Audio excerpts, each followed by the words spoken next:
Hey guys, welcome back. This is how to slide up and down in Microsoft Whiteboard. So first thing that you will do is simply select one of your whiteboard.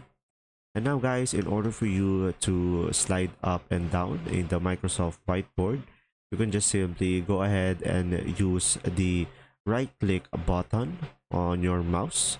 And from here, you should be able to hold the whiteboard. As you can see, I'm using my right click button and I could be able to put it down or slide it up.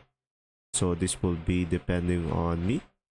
And you can also use this icon over here, guys, the pan icon. And after that, should be able to just simply use it by selecting this one now because you have the tool over here. And now you can also use the scroll icon, guys, which is this one, to zoom in and zoom out. And you could also use a space bar on your keyboard, and after that just simply select the left click on your mouse while pressing the space bar on your keyboard, and there you go. See ya.